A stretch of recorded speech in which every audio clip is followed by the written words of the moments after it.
everybody, RCP again with another Get to Know for you guys, this time with Alter Ego, live from Looney South. Jamie Sadler, Jim Boyer, Mike Miller, not in the picture at present moment, Anthony Grabowski and Chaz Ian. Welcome, guys. Let's start off with this. Finalist for the Maryland Music Awards. Congratulations, guys. That is really awesome here. So, when you got the news, Jim, what went through your head?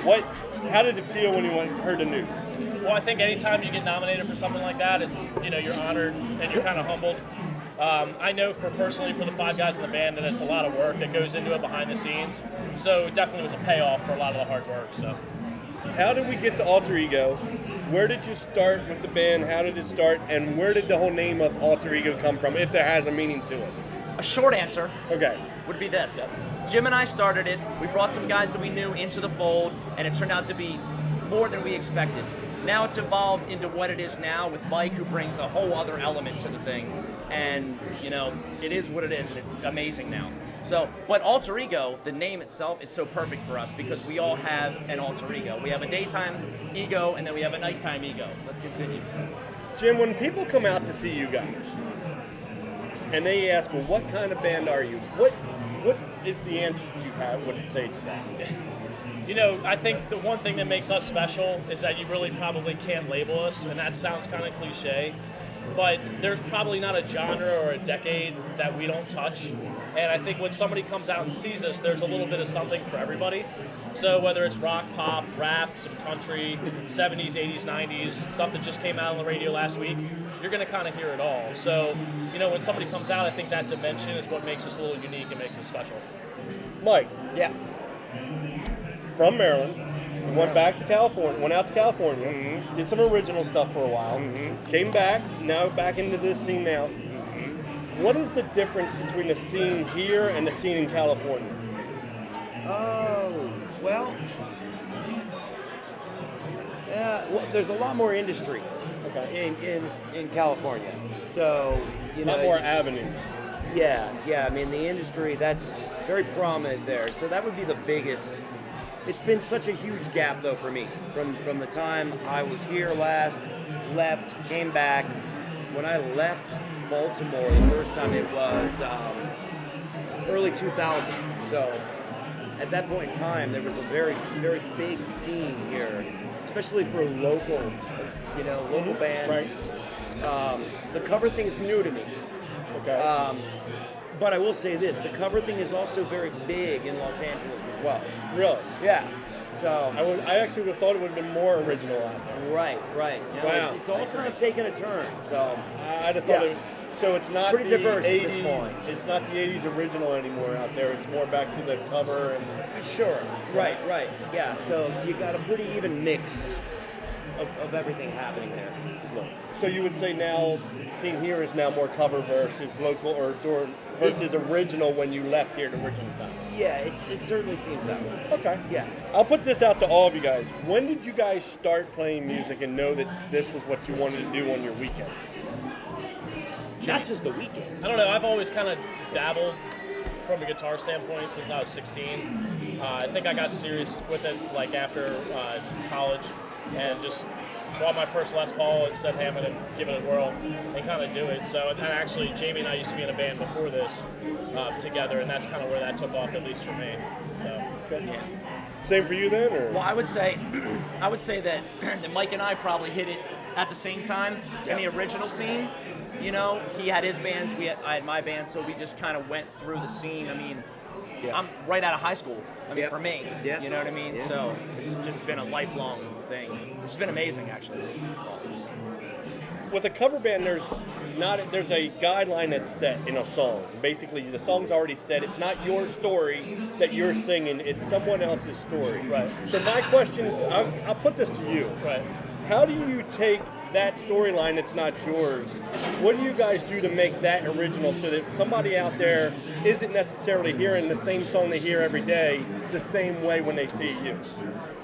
I think everybody, for the most part in the scene here, plays the same 15 to 20 songs. And then there's the 15 or so that each band sort of has that's like their own stamp on it. You guys know that. Yeah. Yes. But I think, Mike mentioned this. We had a conversation about what was different about originals versus covers. And, for us, there's still a creative process that's involved. Instead of just coming in and learning it just like you hear it on the radio, everybody sort of has that idea, so there's like give and take about that. And as much as it is about learning the cover and obviously staying as true as you can so that people are familiar with the song, you still have to put your own stamp on it so that you can find a little bit of personal enjoyment into it to be able to do that. And I think, I know especially these two guys have a lot of, time in that. And, I've kind of gravitated onto that, just have that little twist, a little hook. Because I've seen songs where it's almost like you guys have changed what I thought the meaning of the song was, just by the way you play the song. Yeah. And it goes to other cover bands as well. It's how you deliver the song makes you think totally different than how you are when you're in the car riding down the road and you hear that song. Well, I mean, if I can interject, like I think when we're in the studio or in the practice space, I think it's when we bring a song to the table, we go, okay, how can we do this song? Like, because we want to bring a big rock show almost every time. Like, I mean, if we're not doing that, it's not fun. At least it's not for me. You know what I mean? So it's like, I'm going to take a song that's already amazing and give it the alter ego treatment and make it even better in our eyes and for the crowd, because the song might be mellow, it might be empty, but amazing. But we can give it energy and make people dance and really rock out to it by doing our own little twist on it. Okay, that's fair enough. Yeah. I'll let each of you go around and answer this. What were your music influences growing up? Or who were your musical influences? I guess I'll start. I mean, obviously, like, I grew up in the 80s, so I missed the hair metal thing, and I kind of got that on the second go-round a little bit. So it was mostly, like, classic rock, and then it sort of gravitated into actually some DC hardcore and stuff like that. Just, for me, music's a little bit about mood and the company you keep, so I kind of have a pretty eclectic and wide taste. So, but starting out there, it was always classic rock for the most part. Mike? I was a big Kiss fan when I was a kid. And for guitar players, I would not have expected that answer at all. I don't even know I was you a anymore, Mike. big Randy Rhoads fan. And I was a big Journey fan, still am. Yes. Still love those bands. Yes. Okay. Those are like my favorite bands. I wouldn't have expected the Kiss answer out. Yeah? That I wouldn't have expected. Big Kiss fan. I already know Justin Bieber. You might as well just get it out now, all right? And start with the Justin Bieber, and we'll move from there, all right? He was my neighbor for a couple of years. We had a couple creative moments, but that's all it went. So, but me personally, I have more of a heavier rock background. That's how I wrote my originals, and that's how I try to bring my originality to this band. Is bigger, heavier, open chords, open hi-hat, just balls to the wall. So, Recently, you celebrated your 200th show. yes. So now moving forward into your next 200, what helps a band with that longevity? What does it take for a band to have that longevity? Cohesion. Yeah, That's for sure. Yeah, Friendship. Yeah, definitely friendship too. Yeah. Look, it is family, right? So like in any family, there's drama, and it's like how well you can sort of separate the two things. And it is music, so. I know, but I mean, you can probably attest to this too. It's like how many bands just get folded because they can't handle the stress of whether it's success or just the interpersonal time you have to spend with everybody to be able to do that. I mean, not everybody's always going to agree on anything, and you just have to. It's the right mix of people that make it work. And it doesn't always. I mean, we've gone to blows many times, I'm sure. You two. Yeah. Oh yeah. Oh, we No, always. now that I wouldn't have believed Oh, yeah. either. Oh, yeah. Well, the great thing about Jim and I is Creative we can literally, Creative we can voice. literally be right here as far as like and then 5 minutes later we're doing a shot and we're hugging. It's like we're back on the game. I mean, we know It's the shot. It's the the shot shot. that does it. Get the shot. Usually it's me just acquiescing. Yeah. Okay. Give it in. He's very diplomatic. I love it. What drives you? Okay, and when I say that, this is where I'm coming from with that. And loading the truck up every night on the weekend, coming out here, miles and miles to drive to a gig, and at the end of the day, when you get here, you have no guarantee as to what outcome for yourselves is going to be out of that. Right. So all that work with no guaranteed outcome. What drives you to do that when, as you've said earlier, you all have lives, you all have families at home as well, but you come out to perfect strangers not knowing what those perfect strangers are going to do. That's a tough one. I think it's there's so many things. There's so many things that drive us. One is the coming out, and you're always hoping that each show is going to be amazing. Right. In your mind, you think it's going to be, but in reality, you're going to get shows that are clunkers. You know, you're gonna get shows that are amazing. Edit that out. You know, but you got to take the goods with the bads. You know, for us personally, regardless of who's in the crowd, whether it's just one person or 1,000, like, you play your show. The way we practice is the way that we play. We come out, we give it everything we got. We're going to use all our production. We're going to use everything. We're going to come out, we're going to put on the show the best show that we possibly can.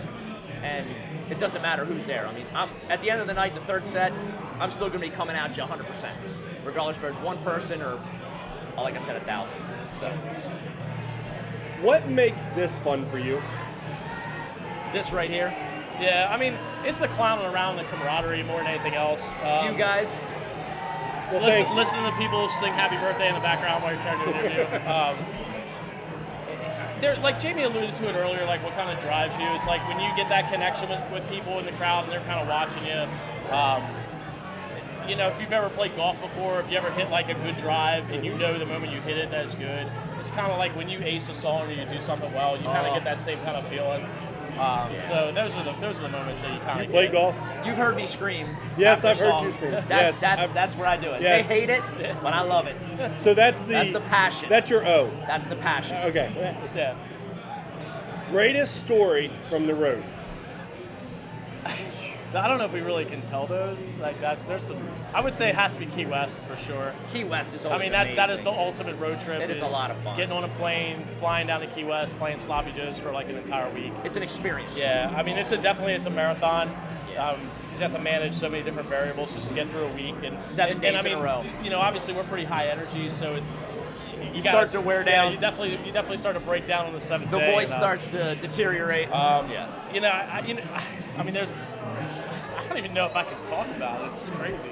I don't know. God knows what happens at Key West. There's the guy that looks like Jack Sparrow that we kidnapped. I mean, there's fans that do crazy things. You know, it's like certain things that we have, like altercations at the club. You know, that end up ending funny.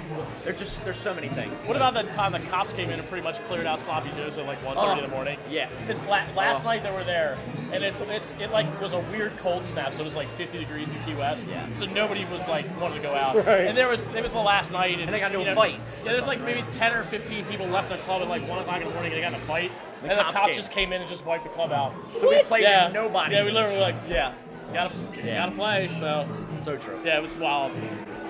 You guys are sponsored by Jaeger. Absolutely. Got to get that out there. Oh. So somewhere I heard that you were sponsored by Jaeger. I don't Yes. know. Who knew? How did that come about? Right place, right time. Yes. It's that actually is good. It's exactly actually a good right. story, though, right? So It is. I would say literally for years, have wanted to be sponsored by Jaeger. Like I would write the guy, and I don't even know if I was writing the right guy.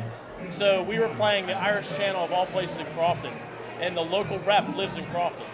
So she happened to be at one of our shows there, and literally took Jamie and Anthony back to her townhouse, gave us a Jägermeister guitar, a whole I'm asking box for a of story stuff. from the road. She took you and Anthony back to my house. Should use that, right? They Exactly. gave us a Jägermeister guitar. Yeah, I mean, and that's a official whole- as it gets, And right? a whole box of merch, and she goes, "You guys will be signed with Jaeger."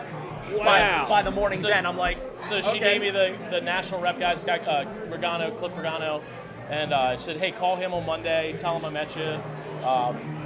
He took photos of us, made posters, sent us additional merchandise. Yep. They really took care of us. I mean, Carly Coulter's a local rep. She always makes sure we get taken care of. So. Yep.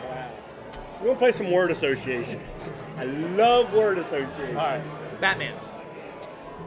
Lights. Jamie. Production. Yes. Jamie.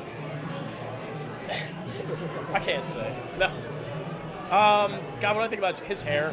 Oh, Thank you, that's sir. the first thing. Thank You you. took that as probably the greatest I compliment like ever. it. Country. Unamused face.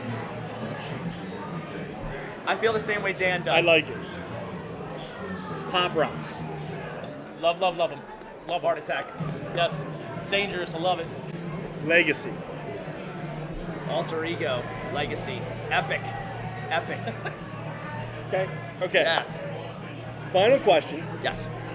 At the end of a show, someone who has come to see you for the first time, what are you hoping they've taken away when they leave that show? Wow. Well, I would Wicked hope. hangover? Yeah. Oh, thank you, Jimmy. Yes. No. First off, I would hope that they would pay our tab. That's first off. Second of all, I want to make sure that they leave with some Jägermeister merch and some Alter Ego merch. And then third of all, I want them to go away feeling this is a cover band that I just saw that I want to come and see again, because every cover that they did, I've never seen done that way before. That's all I want. All right. Tell everybody where we can find you. Out on social media. Yep, that'll be you. That's me. I'm the business That will guy, be right? Jim. All right, so look, the website's AlterEgoMD, as in Maryland, not doctors.com. So AlterEgoMD.com. If you go onto Facebook or Instagram, it's also AlterEgoMD. Nothing's more flattering than Facebook likes, so hook us up. We hope to see you guys again. Our full calendar is on the web. We're back here at Looney South on St. Patrick's Day. We're at North on the 12th and the 10th. Got to get a plug in for those guys. It's actually the Big Ten is us. Here's the night, New Romance, bang, bang, bang, like in the thing. So That is- just a reason to leave That's the an Big epic Ten. lineup. Yeah. That is Epic just lineup. that alone, yeah. Bring a tent and bring it in the tent, and you're good. So. And also, you can catch their website on our page, on our Google Plus. There is a link to their website on our Google Plus page. So go to Raging Cowboy Promotions on Google Plus. You can get it there. Guys, thank you again. This has been absolute fun. I can't wait for the show. Let's get this football game over with so we can play. Thank you guys. It was amazing. RCP rules. Thanks, Dave. My man. Thanks, sir.